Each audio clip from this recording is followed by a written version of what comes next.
Assalamualaikum warahmatullahi wabarakatuh. Sobat-sobat, kita bersama lagi di channel saya dalam dakwah Islam pencerahan.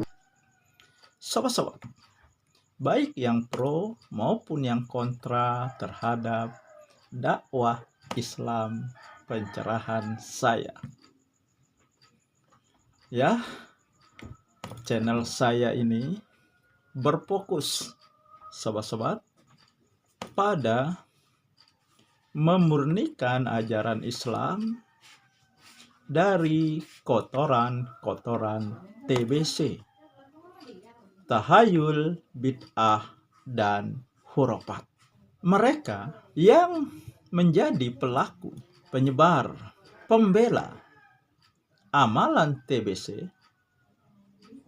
khususnya bid'ah, berdalih dengan bid'ah hasanah,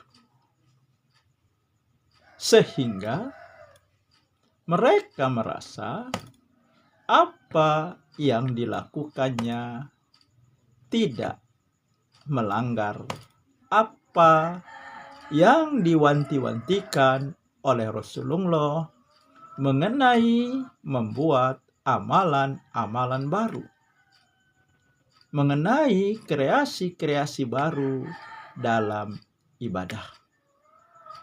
Bid'ah hasanah inilah yang jadi senjata mereka untuk melakukan amalan-amalan baru.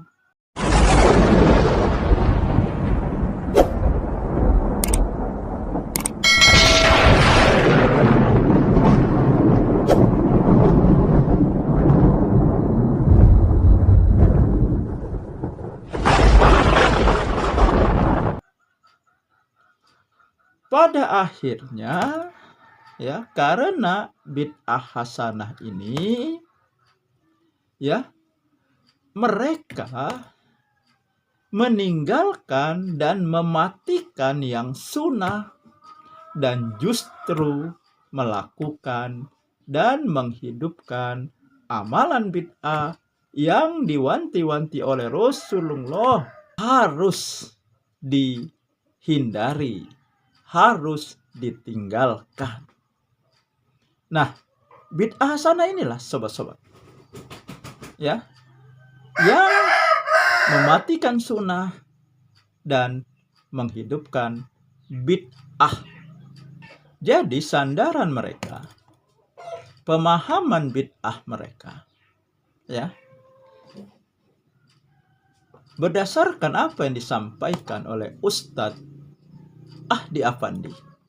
Pemahaman bid'ah yang dipahami oleh ulama-ulama aswaja dan pemahaman bid'ah yang dipahami oleh Anda dan teman-teman Anda dan kelompok Anda itu berbeda. Semua ulama aswaja memahami bahwa yang namanya suatu pekerjaan yang tidak ada, tidak dikenal pada masa Rasulullah Shallallahu Alaihi Wasallam, tetapi masih ada sandaran hadis, sandaran Al-Qur'annya, itu namanya bukan bid'ah dolalah, tapi disebut dengan bid'ah hasanah. Bahwa ulama mereka memahami, kalau sesuatu yang baru ada sandarannya di hadis maupun Al-Qur'an, itu bukan bid'ah, tetapi bid'ah hasanah. Meskipun tidak dicontohkan, tidak dikerjakan oleh Rasulullah. Ini pemahaman bid'ah ulama mereka. Oke lah, kita ikuti alur pemikiran mereka berdasarkan pemahaman mereka tersebut. Jadi intinya, kalau ada sandarannya di Al-Quran dan Sunnah Nabi, mereka katakan ini bukan bid'ah, tetapi bid'ah hasanah, bid'ah yang baik. Pertanyaannya, ya, bagaimana dengan amalan tahlilan? Di mana sandarannya? Nah, mereka akan menjawab, isi tahlilan itu apa? Baca Al-Quran, berzikir, mengucap la ilaha illallah, berdoa. Nah, apakah kan itu ada sandarannya? Apakah Nabi tidak pernah berdoa?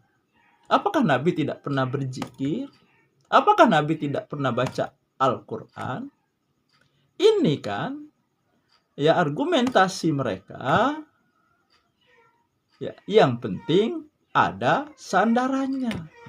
Tetapi dalam hal kematian kan sudah ada, dicontohkan oleh Rasulullah, dilakukan oleh para sahabat, tabi'in, tabi'ut tabi'in. Bagaimana yang berhubungan dengan kematian? Bagaimana yang mereka lakukan? Apakah seperti ya yang dilakukan oleh orang-orang yang meyakini ada bid'ah hasanah, sehingga mereka berkeyakinan tahlilan untuk orang yang sudah mati itu bid'ah hasanah, bid'ah yang baik? Bukankah Allah sudah berfirman ya bahwa Rasulullah itu contoh teladan yang baik bagi kami. Laqad kana lakum fi Rasulillahi uswatun hasanah. Sungguh bagi kamu di diri Rasulullah ada contoh teladan yang baik. Apakah Allah berfirman seperti ini hanya sekedar berfirman saja? Tentu saja tidak. Karena tidak ada satupun yang difirmankan oleh Allah itu tidak bermanfaat, tidak punya maksud. Ya.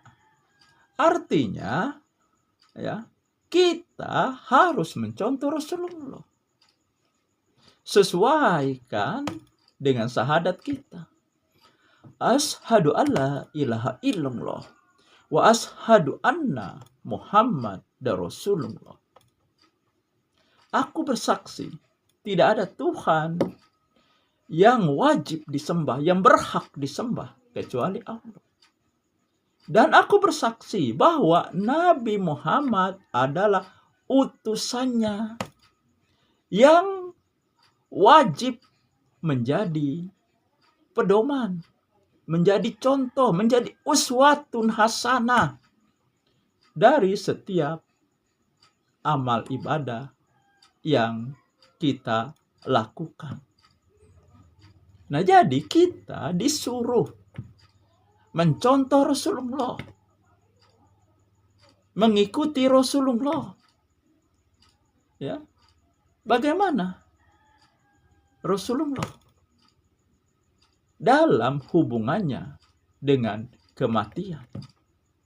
Apakah Rasulullah melakukan tahlilan seperti ya yang mereka lakukan? Bagaimana Rasulullah? Bagaimana yang dilakukan Rasulullah? Istri-istri Rasulullah, para sahabat, ketika ada yang meninggal di masanya ketika itu. Ternyata yang dilakukan di masa Rasulullah, yang membuatkan makanan adalah para tetangganya. Yang menyediakan makanan adalah para tetangganya. Itu yang disunahkan. Bukan yang ahli musibah. Ahli musibah sedang sedang dalam kesedihan. Kenapa harus dibebankan lagi? untuk menyediakan makanan, masak-masak di rumah mereka. Nah, itu sunahnya. Akan tetapi karena bid'ah hasanah tadi, yang sunnah ini menjadi mati. Sekarang yang terjadi, ahli musibah, tuan rumah yang menyediakan makanan.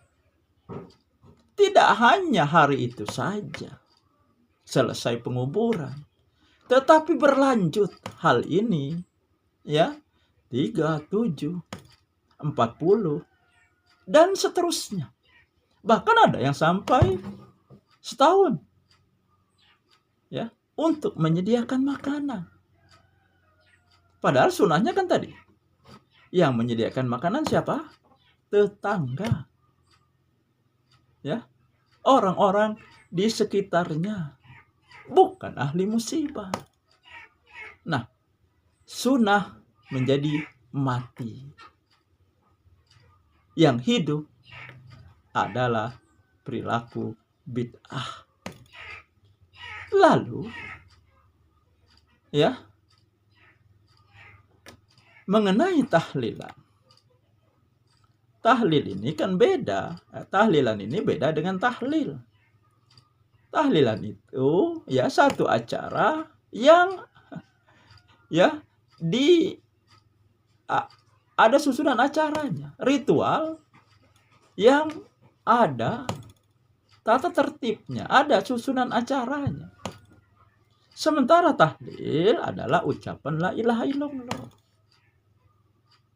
Lalu bagaimana ya Rasulullah mempraktekkan, mencontohkan ya tahlil ini yang berhubungan dengan kematian?